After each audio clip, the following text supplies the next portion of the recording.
Happy New Year, everybody. Welcome to another edition, a New Year's end of 2024 edition of the Bark Tank, presented by Sugardale. My name is Andrew Siciliano, back in the home office, dried out after one of those days, one of those nights, really, because it was a 4 o'clock kickoff at Huntington Bank Field yesterday. Browns lose to the Dolphins 20-3. There were times where the rain stayed away, times where it was raining sideways, like in sheets almost. Tip of the cap.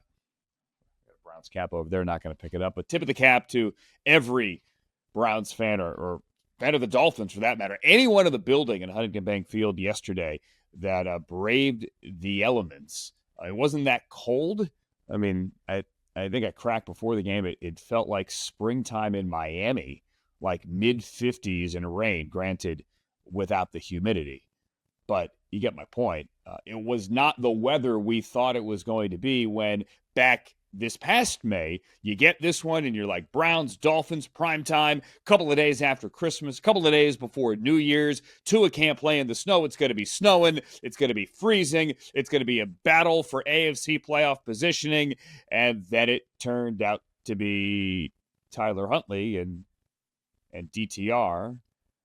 And in essence, only one team, well, not in essence, only one team fighting for a playoff spot there. The Dolphins are still very much alive. They need some help week 18, but they are certainly in the AFC wildcard conversation. One team is going to get in, one more team. 3 teams are still going. Denver's in the first position, then the Dolphins in the second position, then the Bengals in the third position. But anyway, you get the Browns' third and fourth quarterbacks from training camp, from the Greenbrier, battling it out week 17. No, nobody saw that coming. And nobody, I mean, let's be blunt, you can't really sugarcoat this, saw what the Browns had out there coming. You didn't see a situation in which Dorian Thompson-Robinson is trying to audition for next year, in essence, in which the Browns are already eliminated, in which JOK was not there, and Greg Newsome was not there, and Nick Chubb was not there, and David Njoku was not there, DeJuan Jones or Jed Wills, or so many key pieces. Look at the injured reserve list. It seems at times that all the pieces are in pieces, but that's what the Browns had in front of them, and plenty of guys deserve some commendation. They lose 20-3, if I hadn't said that already. Myles Garrett should have 3 sacks. He got 2. I don't get that they took one away from him. So in the first half, there was a bad snap, and Tyler Huntley fell on it, and Myles fell on Huntley. And instead, they said, in essence, it was a busted play or a cancel play, whatever it was they called it. They took away a sack, which I think is garbage. But Myles still does get 4 sacks, so he gets to 14 for 4 consecutive seasons. He's got 12 for 5 consecutive seasons. He leads the NFL in pressure rate, or pressures, and pass rush win rate. Say that 5 times fast. Honestly, I can't. You know, if you're going to have the conversation that Joe Burrow should be the MVP, even if the Bengals don't make the playoffs, because he has willed a team to the cusp of the playoffs, where so many other things have gone poorly around the quarterback, then should we not have the conversation? And I know the Browns are 3-13, and they're in the conversation for the number 1 overall pick, not a playoff spot. But shouldn't we have the conversation that Myles Garrett still deserves serious consideration for Defensive Player of the Year? I think so. He's up to 14 sacks, leading the league. As I said, leading the league in pressures as well. Myles Garrett should still be part of that conversation. There is no clear frontrunner for DPOY. Like the MVP conversation, Burrow or Lamar Jackson or Saquon Barkley or Josh Allen, that is a robust conversation. There are a lot of people on TV that make a lot of money screaming and yelling, trying to convince you there's only one right answer. There are 4 right answers. Any of those guys I just listed, they all deserve it. Like, you know, sometimes you don't need to scream and yell. They all deserve the award. This is just me talking. But for DPOY, there's no obvious answer here. Trey Hendrickson, Myles Garrett. I mean, there's no obvious answer. So why not Myles Garrett? Grant Delpit, 9 tackles. He got to 100. Leads the team with 104. Second 100 tackle season for Grant Delpit. Good for him. Did it in 2022, a couple of years ago as well. Isaiah McGuire, Mr. Living in the backfield. A couple of TFLs, got a sack. Cam Thomas got his first sack as a Brown.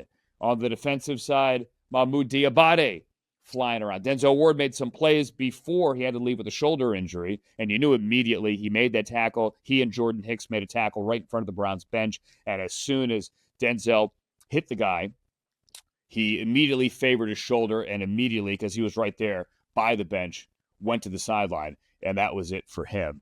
Those guys played well defensively, as did MJ Emerson. I think he had the pick that they called back for DPI. Nathan did like the DPI call at first. When we saw the replay, though, if you noticed, MJ had his arm around the neck of the receiver, his left arm kind of wrapped around his head, and he used that as leverage to then go over the other side, the right shoulder, and to get that pick.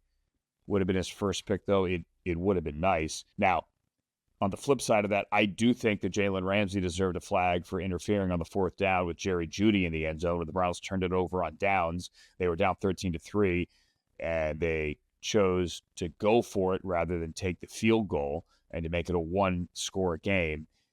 Jalen Ramsey made a great play over the top with his right hand on the slant, and he knocked the ball down.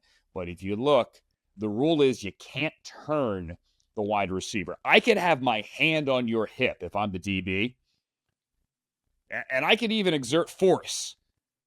That's okay.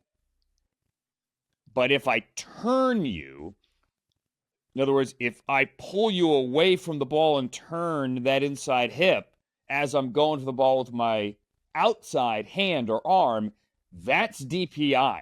Now, it's much different than what MJ did. MJ, it was very noticeable, had the arm up around the neck of the receiver, and he did that to go over. That's always going to get called. Jalen Ramsey's was far more subtle, and it was good coverage, but I did think he turned him, and once you see the receiver turned, it was close. I think you're supposed to call it. That's just me. Jerome Ford had to leave with an ankle. He came back, played 1 snap, and then exited. Don't know what his status is. Pierre Strong also had to leave the game, check for a head injury. So the Browns might be very thin at running back in Baltimore. Deontay Foreman was the last man standing. Jerry Jeudy, he had a couple of drops here. He had 3 drops by my count, which tied a career high from a game in Denver. But he also had 12 receptions, which is a career high. Remember, he had 11 2 weeks ago. Now he gets 12. Jerry Jeudy has established himself as a legit number 1, and as the Browns look towards 2025, as Kevin said after the game, he's our best offensive weapon. Now, that's taking into consideration that David Njoku didn't play, Nick Chubb didn't play. All things considered, Jerry Jeudy's your best offensive weapon there. And if you look at the contract, I've said this repeatedly, the contract and the compensation, only a 5 and a 6 to Denver for a guy that's done this year. It's a great deal on a number of levels. So we have one more game left. We all thought it was going to be week 18 in Baltimore at 4 p.m. Eastern time. Now, that wasn't locked in, but as you may or may not know, all the week 18 games are TBD. TBD. And the league on Sunday night of week 17, as they did last night with the Commanders and the Falcons, during that game, they set the schedule. Now, very often they set it at halftime of the Week 17 Sunday night game. Last night they waited until after the game because they had to see who was going to win there. The Commanders win, they are in. The Falcons win. It changes the NFC South picture and really changes the whole schedule. But once they did that, they announced that the Browns are playing Saturday in Baltimore. We all thought, and many in the cross-country mortgage campus thought, because it was common sense, and around the league as well, that the Browns and the Steelers, or rather the Browns and the Ravens and the Steelers and the Bengals, would all play at the same time, likely 4 p.m. Eastern time on Sunday. And then they decided, let's just make the whole AFC North on ESPN on Saturday. So that kind of changes things. It certainly does for travel. Browns have to fly out Friday instead of flying out Saturday. Still a short trip, but it changes the entire week. Instead of Stefanski speaking on Monday, as he would usually do, everybody is off on Monday. Players back on Tuesday. Coach talks Tuesday. It's a different schedule week because it's now a short week. You're on the Saturday schedule, and everything is kind of thrown asunder for the final game of the year. For those asking, well, wait a minute. If the Ravens and Steelers can both win the AFC North, why aren't they playing at the same time? It is a good question, and here is your answer. If the Ravens win, if they beat the Browns, then the Ravens do win the AFC North, and the Steelers can no longer win the division later in the afternoon when they face the Bengals. However, a couple of things to consider. The Steelers are not locked in as to where they are going to be in the AFC in the final standings. So if the Ravens win the division, in all likelihood, the Steelers are the 5 seed. And the 5 seed goes to the 4 seed. The Houston Texans are the 4 seed, so the Steelers would go to Houston. If the Ravens win, thus the Steelers can't win the North, and the Steelers are the wild card. But if the Steelers then lose to the Bengals, they could drop down to the 6th seed. And as the 6th seed, they have to go to Baltimore. So the game does matter for the Steelers. And it certainly matters for the Bengals because Cincinnati needs to win this thing regardless. The Bengals can get in as the 7 seed if they beat the Steelers and if the Broncos lose and the Dolphins lose. The Broncos play the Chiefs, and who knows who's playing quarterback? Might not even be Carson Wentz, might be their 3. And the Dolphins play the Jets, and as of Monday, Aaron Rodgers is still the quarterback.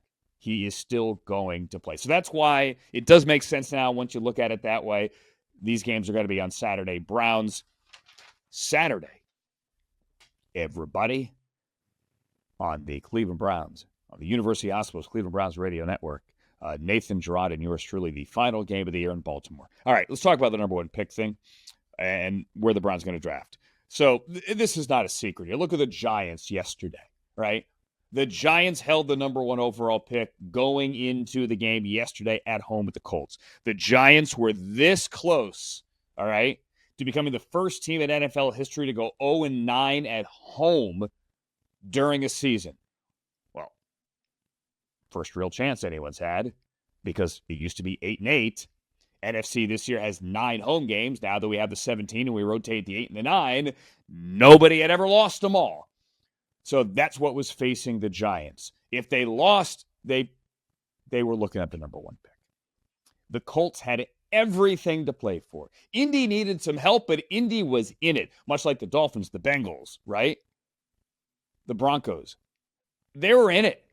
Just stay in the conversation. It was Drew Lock playing. The Giants are awful offensively. Awful. And they hung 42 on the Colts. So I guess what I'm saying is anything can happen. And while organizationally, you'd love the number 1 pick, the fans want the number 1 pick. The back pages of the New York tabloids want the number 1 pick. They thought the Giants lost. The players don't. The Giants won. And by the way, both can be true. All right? Both can be right. The players are always going to want to win, and they should. You go tell a guy who has worked his entire life to get here, I want you to go lose. No. The most physically demanding, violent of our professional sports cannot be played at half speed. It can't. It just can't. Do you think it's dangerous as it is? Go play it at half speed. Go walk slowly through traffic trying to cross the street. Good luck with that. See how that goes. So listen, the locker room wants to win. Good. As a Browns fan, I wanted them to win yesterday as well. never want to call a game in which they're losing. Right? That was legitimate excitement in my voice when MJ had that pick. Yeah, when Myles had those sacks. All three of them, by the way. As I said, he should have had three, not two. So I want him to win. I truly do. And if they lose, they're going to have a good pick. Both can be true. All right? You want the scenarios? Here they are. New England is looking at the number one pick. If New England loses to Buffalo, which is locked in as the number 2 seed, Buffalo cannot change their seeding nor playoff positioning whatsoever. They are the 2 seed. If New England can beat Buffalo, and last week, Drake May certainly gave them a run for their money, but then the Patriots looked awful against the Chargers on Saturday. But if New England loses, New England is the number 1 overall pick. Sitting right now in the second position, the Tennessee Titans. They play Houston. DeMeco Ryans says, as of right now on Monday, he's playing everybody, even though the Texans are locked in as the 4 seed. The Titans clinch the number 1 pick. If they lose to Houston and if New England somehow beats Buffalo, then Tennessee gets up to number 1. Brian Callahan says he is going to play both quarterbacks. He's going to play Will Levis. He's going to play Mason Rudolph. He says they both deserve to play. Said, honestly, I haven't figured out how I'm going to do it, but that's what I'm going to do. And then you have the Browns. Right now, they have the 3rd overall pick. They began the week at either 5 or 4, depending on whose math you want to look at. The variable was, so that site Tankathon had the Browns at 5, the NFL had the Browns at 4. The reason the difference is how you compute strength of schedule, as one does it right then and now in the moment, and the other one does it at the end of the season as a projection. But regardless, the Browns right now are picking 3rd. You want to beat Baltimore. If you don't beat Baltimore, the Browns can get to number 1 if both the Titans and the Patriots win and the Browns lose, the Browns would jump them both and go to number 1. That is the only scenario. There's not going to be a scenario in which 1, 2, and 3 all lose, New England, Tennessee, and the Browns all lose, and somehow the strength of schedule changes. That's not going to happen. The only way for the Browns to get to 1, if that's what you want, and if it is, I get it, is for the Browns to lose and the Patriots to win and the Titans to win. The Giants can get back to number 1 if they lose, and then everyone ahead of them wins. The Patriots, the Titans, the Browns. So that's it. That's the math. Like I said, both can be true. You should root for them to win, and if they don't, you know what? We're all looking ahead to 2025 with the best possible mindset. It's just how it is. You take all the positive from the last couple of weeks, Myles Garrett and Denzel Ward and Jerome Ford and Jerry Jeudy and Mike Hall and Isaiah McGuire, and you know what? Even a young guy like Jawan Briggs, who battled his way onto the active roster and has played well. You take all those positives and you start looking ahead to 2025. One last thing. With the Titans' loss, meaning the Titans have now locked up the 4th and final, the last spot, they're going to finish in last in the AFC South. The Browns' opponents, because it's all formulaic, are actually set for next year with one exception. Here they are. At home, obviously, the 3 teams from the division, the Steelers, the Ravens, and the Bengals. Also at home in 2025, the Browns are going to get the Dolphins again, the Buffalo Bills, the Green Bay Packers, the Minnesota Vikings, the Titans, and then either the 49ers or the Cardinals. The only way for them to get the 49ers is if San Francisco wins out week 17 and 18. If that doesn't happen, then it would be the Niners. Makes sense? Cool. Road games, the 3 in the division, plus at Chicago, at Detroit, at New England, at the Jets, and Vegas. Second straight year, we're going to Vegas. So there's that. Tough one, friends. 3-13. I said afterwards as I wrap it up here, our final thoughts on the game broadcast. It kills us just as much as it kills you. I know I've said this a bunch. At times I get lost up, or rather caught up in the down and distance. I want to get the details right. Where's the ball? Who caught it? What's the flag? What are the numbers? You get caught up in that, and that's been my challenge this year, calling the game for the first time on a regular basis, is when I'm on my couch, I'm like you, or I'm in the stands, I'm like you, I'm screaming and yelling, and I am far more emotional. When you're doing the job, you're like an air traffic controller, right? You're getting information here and there, and you're doing all those things. And then your emotion comes out on the big plays, right? We're like, oh, yeah, okay, this is good. Now I'm in it. Yeah. And then afterwards, you take a deep breath, and you're like, all right, wow, that was rough. So I just want you guys to know that we feel it too. We really do. But I am an eternal Sunday optimist, and I will be an eternal off-season optimist. That does not mean that as, this pod goes into the off-season that I'm not going to call it like I see it. I will. Totally. But, yeah, it gets us too. Better days are ahead. I promise. I promise. I promise. I promise. So please, will you join us for the final game of the 2024 season, which will be played in 2025 because we, for some reason, play 18 weeks now. No, I kid. But in all seriousness, it all wraps up in Baltimore, M&T Bank Stadium coming up on Saturday. The Browns will actually be the very first game played of Week 18. Browns and the Ravens. It's on ESPN at 4:30 our time, Eastern time, coming up on Saturday. The Ravens are playing for the division.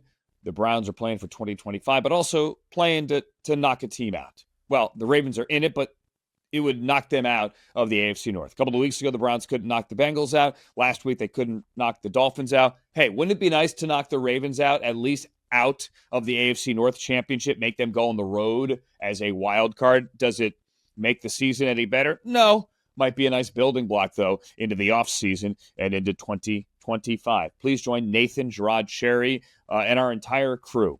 Mac Robinson, Jason Gibbs, Clay Weiss down to the sideline, the people that make our game work every week and bring it to you on the Cleveland Browns Radio Network, the University Hospital's Cleveland Browns Radio Network, or whenever you listen to this show, whether it be before New Year's Eve or after. Here's to a healthy and happy and safe 2025. Please, if you're out and about on New Year's Eve, be safe. Don't do anything stupid. Wear a funny hat, but don't drink and drive. All right? There's no excuse anymore. I'm going to get on my soapbox for a little bit. If you're watching, you see this thing right here? This magic phone thing? We all got one now, right? And there's an app on your phone where you can hit a button and somebody can drive you home. Amazing. There's an app for that. So there's no need to do anything stupid on New Year's Eve. Get home safely. There's an app for that. Matter of fact, there's multiple apps for that. We'll see you in 2025, and we'll see you in Baltimore. Happy New Year, everybody. Thanks for listening to and watching The Bark Tank, presented by Sugardale. So long.